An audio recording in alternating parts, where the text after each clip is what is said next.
तो सर इस वीडियो में हम लोग AS29 को कवर करने वाले हैं। AS29 आपका डील करता है provision, contingent liability and assets के साथ में। तो सबसे पहले हम लोग सर यहाँ पे प्रोविजन को समझ लेते हैं कि प्रोविजन क्या होता है। It is a liability which can be measured only by using a substantial degree of estimation. Sir ये एक ऐसी लायबिलिटी है जिसको आप मेजर कर सकते हो सिर्फ और सिर्फ आपका सब्सटेंशियल डिग्री ऑफ एस्टिमेशन को यूज़ करके। फिर उसके बाद सर हम लोग अभी यहाँ पे लायबिलिटी वर्ड निकला है तो लायबिलिटी वर्ड को भी समझ लेते हैं। तो लायबिलिटी क्या होता है sir? It is a present obligation of the enterprise arising from the past event the settlement of which is expected to result in an outflow from the enterprise of resources embodying economic benefits. तो basically sir liability क्या होता है? एक present obligation होती है। ये present obligation हमारे ऊपर इसके लिए आई हुई है क्योंकि पास्ट में हमने कोई तो भी इवेंट की वजह से हमको सर ये प्रेजेंट ऑब्लिगेशन आई हुई है।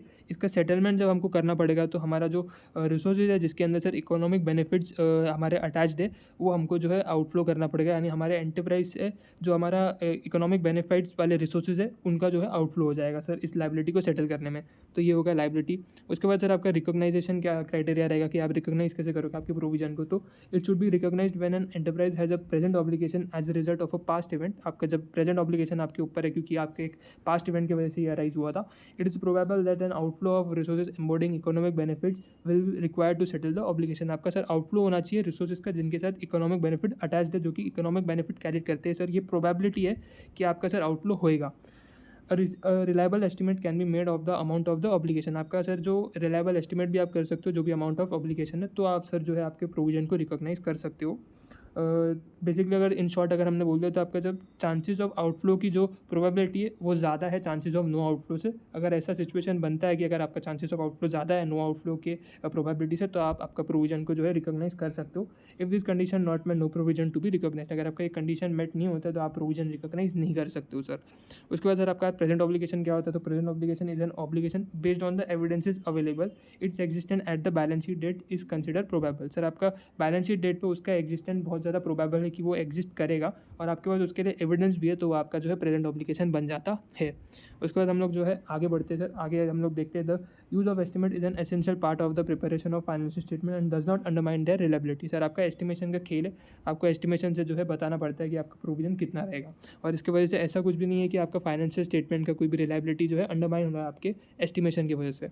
उसके बाद सर आपका रिलायबल एस्टिमेट आप कैसे करोगे ये बताया हुआ है कि आपको रिलायबल एस्टिमेट अगर आप कर सकते हो तो आप प्रोविजन को रिकॉर्ड कर सकते हो, और अगर आप एस्टिमेट नहीं कर पा रहे हो आपके प्रोविजन को, उसका अमाउंट जो भी आउटफ्लो का अमाउंट है वो अगर आप एस्टिमेट नहीं कर पा रहे हो तो फिर आप जो है उसको रिकॉग्नाइज नहीं कर सकते हो सर। तो यहाँ पे मैंने यहाँ पे चार्ट बना करके बात समझाई हुई कि अगर आपका रिलायबल एस्टिमेट जो है आप कर सकते हो तो आप प्रोविजन को रिकॉग्नाइज कर सकते हो अगर उसका रिकॉग्नाइजेशन क्राइटेरिया यहाँ पे मिट हो जाता है। और अगर जो है आप उसको जो है एस्टिमेट नहीं कर पा रहे हो तो एंटरप्राइज डिस्क्लोज कंटीजेंट लायबिलिटी, तो वो उसको कंटीजेंट लायबिलिटी करके डिस्क्लोज कर सकता है enterprise unless the possibility of outflow of resources remote. यानी कि जब तक आपका सर उसका पॉसिबिलिटी एकदम वैसा मतलब रिमोट है, यानी कि इन द सेंस कि उसका पॉसिबिलिटी मतलब आउटफ्लो होने का पॉसिबिलिटी बहुत ज़्यादा कम है। ठीक है, अगर आपका आउटफ्लो होने का पॉसिबिलिटी बहुत ज़्यादा कम है तो फिर आप जो है उसको जो है क्या कर लो, कंटीजेंट लायबिलिटी बोल करके आप जो है रिकॉर्ड कर सकते हो कि यार प्रोबेबिलिटी है कि हमारे ऊपर जो कि लायबिलिटी आ सकती है, हमको जो है इसके लिए आउटफ्लो करना पड़ सकता है, लेकिन उसका प्रोबेबिलिटी बहुत कम है, बहुत ज़्यादा रिमोट है, तो फिर आप जो इसको कंटीजेंट लायबिलिटी बोल के डिस्क्लोज कर सकते हो। उसके बाद सर नीचे एक डिसीजन ट्री यहाँ पे बनाया हुआ है जो कि बढ़िया से सारी चीज़ें समझा देगा हमको। तो डिसीजन ट्री का अगर आप देखोगे तो सबसे पहले आपको ये देखना है कि क्या आपके ऊपर प्रेजेंट ऑब्लिगेशन है as a result of an obligating event. अगर इसका आंसर आपका येस है तो आपको दूसरे सवाल का जवाब देना है कि क्या आपको जो है प्रोबेबल आउटफ्लो होने की प्रोबेबिलिटी लग रही है कि क्या प्रोबेबल आउटफ्लो होगा क्या। अगर आप उसका भी आंसर येस देते हो तो फिर आप उसका ये देखो कि आप उस अमाउंट का जितना भी आउटफ्लो होने वाला है उसका रिलायबल एस्टिमेट कर सकते हो। अगर उसका भी आंसर येस है तो फाइनली आप जाकर के जो है प्रोविजन रिकॉग्नाइज कर सकते हो।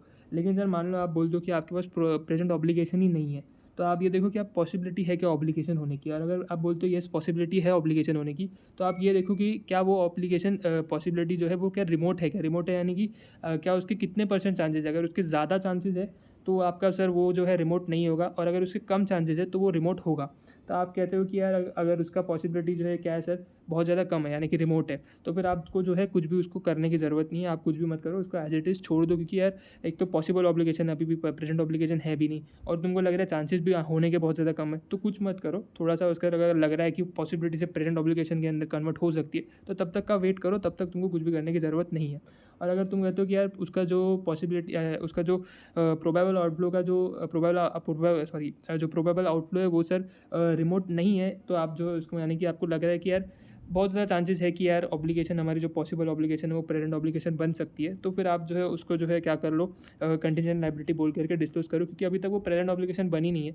आप थोड़े से एविडेंसेस कलेक्ट कर लो, आपको जब लग जाए कि यार जो है ये प्रोबेबल हो चुका है अभी कि अपना आउटफ्लो होगा, तो फिर आप जो है उसको जो है रिमोट कंसिडर करके जो है कंटीजेंट लायबिलिटी बोल के डिस्क्लोज कर सकते हो।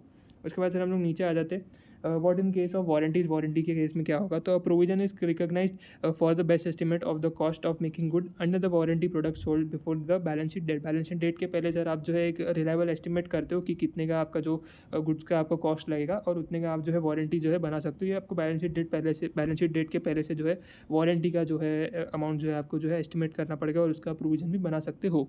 उसके बाद सर हम लोग कंटीजेंट लायबिलिटी को समझ लेते, तो कंटीजेंट लायबिलिटी मतलब क्या। तो it is a possible obligation that arises from past event and the existence of which will be confirmed only by the occurrence or non-occurrence of one or more uncertain future events not wholly within the control of the enterprise। जो कि sir एक आपका possible obligation है, जो कि sir arise हो भी सकता है, अराइज नहीं भी हो सकता है, या अगर अराइज होगा तो किसी पास्ट इवेंट की वजह से होगा और ये एग्जिस्टेंस इसका कंफर्म होगा हमको कुछ अकरेंस या फिर नॉन अकरेंस ऑफ एक या एक से ज़्यादा अनसर्टन फ्यूचर इवेंट्स के बेसिस पर इसका एग्जिस्टेंस जो है हमको पता लगेगा, कन्फर्मेशन मिलेगा। और ये सर जो अनसर्टन फ्यूचर इवेंट है ये कंट्रोल में नहीं होता है आपके एंटरप्राइज के। उसके बाद सर इसको अगर हम दूसरे तरीके से समझें तो हम इसको दूसरे तरीके से भी समझ सकते हैं। और present obligation that arise from a past event but is not recognise because आपका ये प्रेजेंट ऑब्लिगेशन है, क्योंकि आपको एक पास्ट इवेंट की वजह से ही प्रेजेंट ऑब्लिगेशन देखने को मिल रहा है, लेकिन इसको आप रिकग्नाइज नहीं कर सकते। क्यों नहीं कर सकते, तो it is not probable that an outflow of resources embodying economic benefits will be required to settle the obligation. क्योंकि आपको प्रोबेबिलिटी नहीं लग रहा है कि आपका रिसोर्सेज आपको जो है रिक्वायर लगेगा इसको सेटल करने के लिए।